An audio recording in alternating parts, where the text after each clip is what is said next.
Buenas and half a day, everyone. This is Gabriela Diaz, and I'm currently studying at the University of Guam this semester. This past week, I didn't have too much due in terms of schoolwork and school obligations. I did take a mental health day on Wednesday, and I missed a couple classes, but I was able to make up the work from those classes over the weekend. But regardless, this weekend was really busy, and especially with timing and everything. So not only was it Halloween, and I was up in Barragata Heights, which is a neighborhood that a lot of people like to take their kids to trick or treat. And so it was really busy, and the neighborhood was packed with people because people come from all over, and people come from different villages over just to trick or treat here.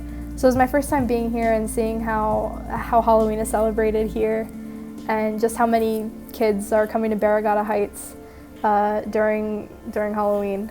So after Halloween and everything, Chamorros also celebrate. We have this really wonderful tradition of celebrating All Souls Day. And basically on the weekends, we often go to Mass and we go visit our relatives' grave sites, and we often clean their headstones and also put out flowers, and we decorate their graves, which is really significant. And it's reflective of our strong Catholic faith, and it's really reflective of the history of Spanish Catholicism here on Guam and its legacy here. What was really interesting about it is, even though it's rooted out of Spanish Catholic practices, it's also been indigenized quite a bit. And so, like a lot of other things in Chamorro history and culture, what I'm seeing and what I'm reading about is that Chamorros have often really adopted and appropriated some of these practices and making it their own, and kind of dictating the terms of which these practices are really celebrated. So even though it is a Catholic tradition and it might not be in a sense traditional, it's still a practice of continuing our relationship to the land and our relationship to our family, which is our relationships and our kinships with our family, and our familial ties. Those are components of Chamorro society that are really strong, and you definitely still see it today.